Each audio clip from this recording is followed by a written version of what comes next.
Bienvenidos y bienvenidas a Ciudad Abierta. Este es el espacio de la diversidad, una coproducción de Ciudad TV 21.2, el canal del Congreso de la Ciudad de México y el Consejo para Prevenir y Eliminar la Discriminación de la Ciudad de México, el COPRED. Hoy con un tema muy actual: mujeres y derechos, avances y retos hacia una sociedad igualitaria. Fíjense que durante los últimos años la participación de las mujeres en la política ha ido creciendo en toda América. Según el proyecto Emergencia Política Mujeres, existen más de 600 mujeres en cargos electivos en 6 países de la región latinoamericana. De acuerdo con ONU Mujeres, con más mujeres en puestos en toma de decisiones, pues obviamente se ven decisiones más inclusivas. Para conocer más sobre este tema, nos acompaña Yasmín Pérez Haro. Ella es directora general de Igualdad Sustantiva en la Secretaría de las Mujeres de la Ciudad de México y se encuentra en este momento con Adriana Aguilera, quien es secretaria técnica del COPRED. Pero antes de escucharlas, veamos este video. A ver. O poder muda quando milhares de mulheres tomam as ruas em protesto a mais feminicídio sem justiça. Quando protesto se torna movimento regional e o símbolo de uma geração. O poder muda quando mulheres protestam contra a violência de gênero e se mobilizam para evitar retrocessos. Não há volta atrás. Não tem volta. Lutam contra as forças que limitam seus direitos e empurram todo o país para ampliá-los.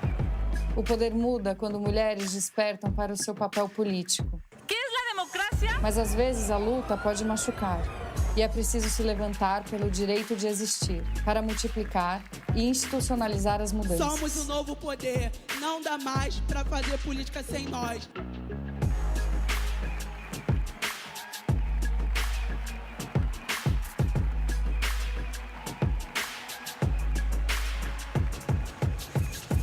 Seismic shifts.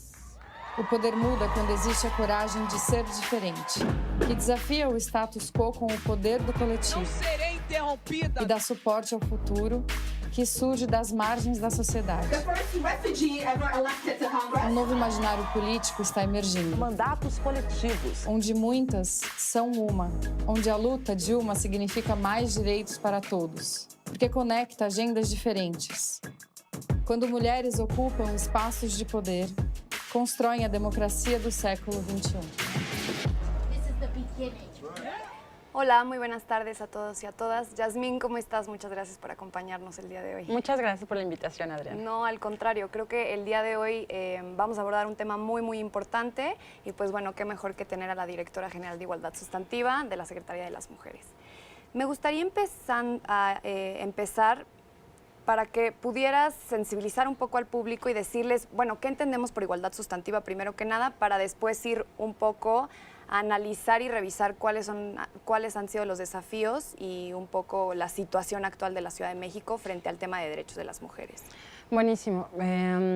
Mira, cuando estamos hablando de igualdad, no estamos hablando de una noción unívoca, ¿no?, respecto a la igualdad, pero sí cabe la necesidad de diferenciarla. La igualdad de derecho cuando alude a aquella titularidad de los derechos, ¿no?, es decir, a titularidad de cada persona como titular de derechos en términos de la ley.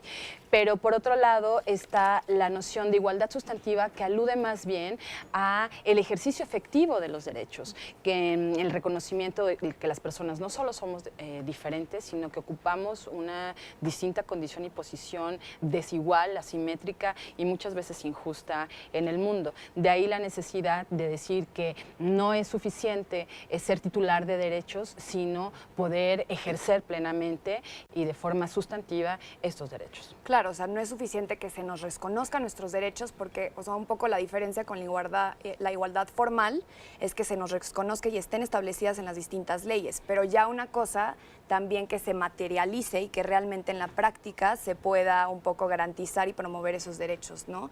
Y yo creo que es una tarea muy fundamental del Poder Ejecutivo, en donde ahí podemos implementar como medidas positivas para realmente que las mujeres podamos ejercer con plenitud nuestros derechos.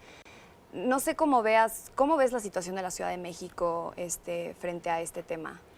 Mira, sin duda alguna, en el balance general, la situación y posición de las mujeres hoy en día, hoy en 2019, es un cambio, ¿no? Hemos avanzado sustantivamente respecto a generaciones anteriores. Me atrevería a decir que cada generación representa también en cierto nivel un avance significativo para las mujeres, pero estos avances también obedecen a las rupturas que las propias mujeres han establecido, a esos límites y a esas imposiciones del sistema. Ningún derecho que ejercemos hoy las mujeres de todas las edades y de todas condiciones ha sido una concesión, han sido producto de luchas históricas de mujeres a lo largo de la historia. Sin embargo, no hay ningún ámbito en la vida pública y yo diría ni privada, en donde las mujeres y los hombres estemos en igualdad de circunstancias. Y no solo eso, las mujeres no somos un bloque homogéneo. Las mujeres también, ya sea por razón de edad, de condición, de color de piel, de identidad étnica, de preferencia sexual, etcétera, también nos enfrentamos a distintas circunstancias que pues están lejos de garantizar iguales derechos para todas las mujeres. Claro, ¿y nos podrías dar algunos ejemplos de los avances? Porque creo que también hay que reconocer los avances que se han tenido. Creo que la Ciudad de México sí es un referente a nivel nacional y también internacional frente a otros gobiernos locales. Y primero los avances y después, o sea, también como en reconocimiento de que todavía falta más, ¿cuáles serían como algunos retos específicos? Mira, los avances son muy claros, sobre todo en esta coyuntura del cambio de administración. La Ciudad de México hoy en día tiene al frente una jefa de gobierno, la mitad del gabinete, las titulares de las secretarías, yo diría de las más importantes de este nuevo gobierno, están presididas por una mujer. En las pasadas elecciones, en 2018, alcanzamos a nivel federal la representación en términos de paridad, como nunca antes en la historia, y son avances que no son solo de forma, sino de fondo. Paradójicamente, también fue el proceso electoral más violento para las mujeres, es decir, los procesos sociales e históricos, pues no son procesos homogéneos ni en una línea recta, ¿no? Al mismo tiempo que estamos avanzando, al mismo tiempo tenemos que estar enfrentando todo tipo de obstáculos. Yo te decía, es muy claro ver estos avances materializados en la representación en términos de el poder legislativo y el poder ejecutivo en la Ciudad de México. El reconocimiento, por ejemplo, de nuevos derechos para todas y todos en la nueva Constitución de la Ciudad de México, desde que entró en vigor desde septiembre de 2018, pero paradójicamente también los obstáculos que persisten, ¿no? Por un lado está la necesidad de responder a la emergencia, por ejemplo, hay una deuda enorme y persistente respecto a la violencia contra las mujeres y las niñas, y el acceso a la justicia, por ejemplo. Todavía, si bien las mujeres hemos ocupado espacios públicos, ya sea en términos laborales, en las universidades, en la participación política, etcétera, bueno, pues estamos incorporándonos en condiciones todavía de cierta desventaja. ¿Por qué digo esto? Porque el 48% de las mujeres que ocupamos los espacios en el mercado laboral lo hacemos en el mercado informal. Y lo hacemos así porque el mercado informal es mucho más flexible, por ejemplo, con los horarios, y eso nos permite estar todavía satisfaciendo las necesidades de cuidado en casa de personas con alguna discapacidad, personas enfermas, nuestras hijas o hijos pequeños o incluso adolescentes, porque si bien nosotras nos hemos incorporado masivamente a los espacios públicos, los hombres nos han incorporado de la misma forma a los espacios privados. Entonces, pues son parte de los procesos en donde hay avances, pero no son suficientes. ¿Y cómo dirías o cuál sería como la estrategia para que también los hombres sean aliados o que también reconozcan los derechos de las mujeres y también un poco, un ejemplo que pusiste es el sistema de cuidados, pero también en otros ámbitos o en otros espacios, para que también hagan como un poco la agenda suya, no tratando de quitarnos la agenda, pero sí en reconocimiento de que pues en esta ciudad cabemos todas y todos y pues los derechos se tienen que hacer por igual de oportunidades y circunstancias. Por ejemplo, solo concentrándonos en el derecho al cuidado y entendiendo que además el derecho al cuidado es uno de los derechos de mayor avanzada que tenemos en el marco legal vigente en la Ciudad de México, es que los hombres entiendan que estamos hablando de un derecho para ellos también. Exacto. O sea, que es su derecho, no es que sea el derecho de las mujeres, es que el derecho es de todas y todos. Es el derecho a los hombres también de vivir la experiencia de paternidades, no solo responsables, sino amorosas, activas, con sus hijas e hijos. Hay muchos hombres que cuidan, y que no solo cuidan a sus hijas e hijos, que por ejemplo hay muchos hombres que están insertos en el mercado laboral, que cuidan por ejemplo a su papá o a su mamá que tiene alguna enfermedad terminal o crónica, etcétera, y que ellos hacen cargo en sus casas. Pero como no es algo con lo que los hombres se hayan socializado y los medios les reconozcan estas posibilidades, no son temas muy comunes, digamos, ¿no? En las que llegan, para nosotras es normal decir, me tengo que ir corriendo para tratar de conciliar vida familiar, vida laboral, etcétera. Es raro que un compañero en el trabajo te diga, me tengo que ir porque le tengo que cambiar la sonda a mi papá o porque tengo que ver con mis hermanas cómo bañamos a mi abuelita, etcétera. Los hombres también están cuidando. Lo que hay que hacer es visibilizar que estas necesidades de cuidado son necesidades de todas las familias, de todas las personas en algún momento en nuestro ciclo de vida, y que no solo las mujeres tendríamos que estar respondiendo a ello. Claro, yo creo que esto es muy importante porque cómo vamos cambiando un poco los roles de género preconcebidos o como constructo social es algo que va a ir generando más a la igualdad de oportunidades y de circunstancias. Pero bueno, vamos a un corte y regresamos.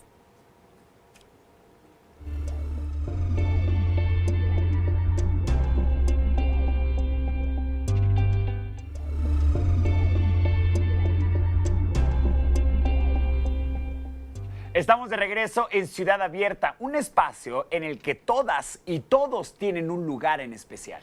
El pasado 23 de mayo, la Cámara de Diputados aprobó el dictamen a la minuta que reforma diversos artículos de la Constitución en materia de igualdad y paridad de género. Con esto se garantiza el pleno ejercicio de los derechos políticos de las mujeres en el país. El dictamen se turnó a los congresos locales para sus efectos legales. Bueno, pues escuchemos a Adriana y a Yasmín sobre mujeres y derechos, avances y retos hacia una sociedad igualitaria. Muchas gracias, Paco. Pues estamos de regreso. Sí me gustaría centrar este bloque un poco frente a los desafíos. Bueno, ¿qué se está haciendo? ¿Qué se está haciendo como acción de gobierno, como política de gobierno? Hay un cambio de paradigma, como bien sabemos todas y todos. Hubo un cambio de gestión. Bueno, del Instituto de las Mujeres se pasó a una Secretaría de las Mujeres y sí me gustaría empezar por ahí. O sea, ¿qué significa esto? ¿Qué significa que cambie de un instituto a una secretaría? La centralidad en la agenda, ¿no? La centralidad de los problemas que afectan a las mujeres de todas las edades y circunstancias en la ciudad, colocarlas a nivel del gabinete principal. No porque en tiempos del Instituto de las Mujeres no fuera así, pero sí creo que el acento particular con la jefa de gobierno es la centralidad que tiene el tema en la agenda de gobierno y además la posibilidad que nos da las nuevas atribuciones que tenemos ahora como secretaría. ¿De qué forma? Por ejemplo, parte de los desafíos que planteábamos en el bloque anterior es la Ciudad de México, a pesar de los enormes avances que hemos tenido, yo diría que desde los gobiernos de 1997 hasta la fecha en donde, digamos, ya hay un empoderamiento de la ciudadanía mayor en la Ciudad de México, La realidad es que en la Ciudad de México tenemos los índices más altos en violencia comunitaria, por ejemplo, ¿no? Tenemos por ahí números del 61.1% de las mujeres han sufrido violencia comunitaria. ¿Qué significa esto? La violencia que se sufre mientras caminamos, en la calle, en el transporte público, en los parques, en las plazas, etcétera. Pero al mismo tiempo sabemos quienes estamos trabajando los temas de derechos humanos de las mujeres, es que los espacios de los hogares también son espacios paradójicamente enormemente violentos, pero hay un subregistro, digamos, de la violencia en los entornos familiares. La violencia, te estoy diciendo además, no solo a las mujeres adultas, para niñas y niños, mujeres adultas mayores, las mujeres adolescentes, etcétera. Entonces, en este sentido, la Secretaría de las Mujeres tiene estrategias que no solo están orientadas a pautas normativas con los entes públicos, y es trabajar muy, muy, muy de cerca con cada ente público, sino las estrategias en territorio. Por ejemplo, tenemos en este momento en operación 27 unidades de atención para las mujeres, las lunas, en las 16 alcaldías, en donde se ofrece orientación psicológica, orientación jurídica, capacitaciones en género, derechos humanos, y la vinculación además con otros espacios como Pilares, por ejemplo, en donde hay un programa especial de fortalecimiento económico. Están también desplegadas la estrategia de abogadas para las mujeres. Hay una abogada para las mujeres en cada agencia de Ministerio Público. Eso no existía antes y está probado que además está resultando muy exitoso porque la demanda es altísima. Las abogadas están dando y ofreciendo sus servicios desde las 8 de la mañana hasta las 9 de la noche. Y durante la noche está la línea Mujeres, que también funciona durante el día, 24 horas al día, que está línea Mujeres en Locatel. Está la red de mujeres, son 2.200 mujeres desplegadas en toda la Ciudad de México, haciendo una promoción, pero además sobre todo trabajo de prevención, acercando esta noción de derechos y de empoderamiento y de esta vinculación con los distintos entes públicos, prácticamente casa por casa. Están la red de jóvenes para una cultura de paz y no violencia, porque si bien hay resistencias entre distintas colectivas y colectivos feministas respecto a trabajar o no trabajar con hombres, lo cierto es que sobre todo en las generaciones más jóvenes, el trabajo de nuevas masculinidades y el trabajo de una cultura de paz y no violencia, necesitamos la participación no solo de las mujeres jóvenes, sino de los hombres jóvenes, y está resultando de verdad una estrategia también muy, muy exitosa. Sí, de hecho, justo te quería preguntar un poco de su estrategia de capacitación, pero un poco antes de irnos ahí, también me gustaría saber, hablabas de la importancia del vínculo interinstitucional y el trabajo interinstitucional. También un poco, ¿qué es lo que se está pensando desde la Secretaría de las Mujeres para ir transversalizando un poco la agenda? Que como bien dices, que creo que pasa también un poco en el Consejo, el eje de igualdad y no discriminación es prioritario para el acceso oportuno e integral a todos los demás derechos.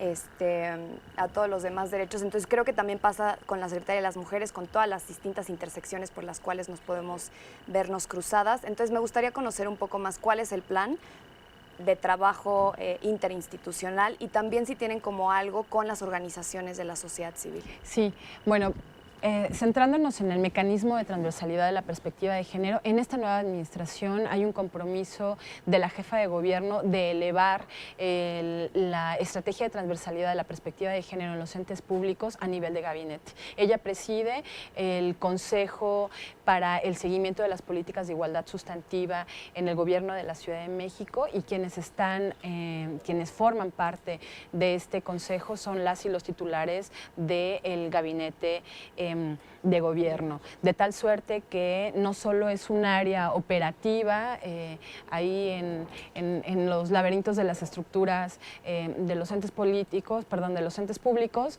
sino a nivel de jefatura de gobierno. Hay una estrategia de capacitación, está el programa institucional de capacitación dirigida a servidoras y servidores públicos en modalidad presencial y en modalidad en línea. Estamos también impulsando el diseño de un sistema de indicadores de género para acompañar también el quehacer de la planeación y la programación presupuestal en los distintos entes públicos y por supuesto la coordinación interinstitucional, que es muy importante y en donde están incluidas las organizaciones de la sociedad civil. Perfecto, pues yo creo que todo lo que nos comentas es muy, muy importante, sobre todo tener la participación activa de las propias organizaciones, que es a partir del principio de consulta directa.